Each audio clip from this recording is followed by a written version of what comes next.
দশক পানিতে ভাসছে নোয়াখালী। নোয়াখালী প্রায় 22 লক্ষাধিক মানুষ পানি বন্দী হয়ে পড়েছে। নোয়াখালীর প্রত্যেকটি উপজেলা, স্পেশালি 9টি উপজেলার কোনো উপজেলায় কিন্তু প্লাবন হওয়া ছাড়া বেঁচে নেই। প্রত্যেকটি উপজেলায় কোমর থেকে বুক পর্যন্ত পানি। আপনারা আমার পিছনেই দেখতে পাচ্ছেন এখানে লোকজন কিভাবে বাচ্চাদেরকে নিয়ে এই পানির সাথে পার হচ্ছেন। ভাই, কোথায় যাচ্ছেন আপনি? ওই যে আন্টির বাসায় যাইতেছি, দোতলার মধ্যে বাড়িতে পানি উঠে গেছে। আচ্ছা, বাচ্চার বয়স কত? 3 মাস, সরি 1 মাস হয়েছে। দর্শক, আমরা দেখতে পাচ্ছি শুধু এখানে একটা সদ্যজাত শিশুই নয়, প্রত্যেকটি শ্রেণী পেশার মানুষ, আবাল বৃদ্ধ বনিতা পানিবন্দী হয়ে পড়েছে। নোয়াখালীর সুবর্ণচর থেকে শুরু করে বেগমগঞ্জ সদর এবং হাতিয়ার প্রত্যেকটি উপজেলা প্লাবিত হয়েছে। ইতিমধ্যে সকল জায়গায় নৌকার সংকট দেখা দিয়েছে। নৌকার জন্য মানুষ আশ্রয়ণ কেন্দ্রে যেতে পারছে না।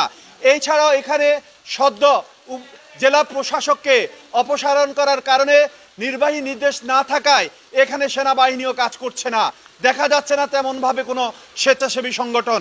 ঘরে ঘরে ক্ষুধার হাহাকার। এই মুহূর্তে আমি কথা বলেছি বেগমগঞ্জ উপজেলা প্রশাসনের যিনি নির্বাহী কর্মকর্তা, আমার সাথে ওনার কথা হয়েছে। উনি জানিয়েছেন ওনারা ত্রাণ তৎপরতা অব্যাহত রাখার জন্য ওনারা সাধ্যমতো কাজ করছেন। এছাড়াও এখান থেকে নোয়াখালীর পানি কোনোভাবেই সরছে না।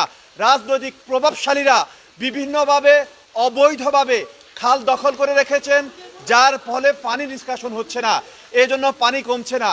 এছাড়া আপনারা জানেন ভারতের যে ত্রিপুরা থেকে যে বাঁধটি কেটে দেওয়া হয়েছে এবং ফেনীর যে মুহুরী নদী, সেই মুহুরী নদী থেকেও কিন্তু নোয়াখালীতে পানি ঢুকছে। সব মিলিয়ে নোয়াখালী তলিয়ে যাচ্ছে পানিতে। এখন শুধু মহান আল্লাহর রহমত ছাড়া এই নোয়াখালীকে বাঁচানোর কারোই সাধ্য নাই। এই মুহূর্তে প্রত্যেকটা জায়গায় শুকনো খাবার থেকে শুরু করে স্যালাইন এবং কারো ঘরে কিন্তু রান্না হচ্ছে না।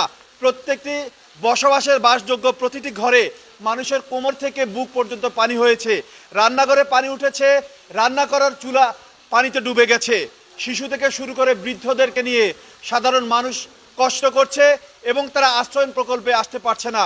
এর জন্য সাধারণ মানুষের একটি দাবি, বেশি বেশি করে যেন নৌকার যোগান দেওয়া হয়। যদি নৌকার ব্যবস্থা করা হয় প্রশাসনের পক্ষ থেকে, তাহলে তারা এই নৌকায় করে আশ্রয়ণ প্রকল্পগুলোতে আসতে পারবে। এছাড়াও আমি এখানে বেশ কিছু মানুষের সাথে কথা বলেছি। প্রত্যেকটা সাধারণ মানুষের একটাই দাবি, যেন এই উপজেলায় এবং এই নোয়াখালী জেলাতে সেনা মোতায়েন করা হয়। সেনা মোতায়েনের মাধ্যমে যদি এখান থেকে বিভিন্ন খাল দখলমুক্ত করা হয় এবং পানি নিষ্কাশনের ব্যবস্থা করা হয়, তাহলে হয়তো কিছুটা পানি নেমে যাবে। এই নোয়াখালী জনপদের মানুষ হয়তো এবারকার জন্য 22 লক্ষ মানুষ হয়তো বেঁচে যাবে।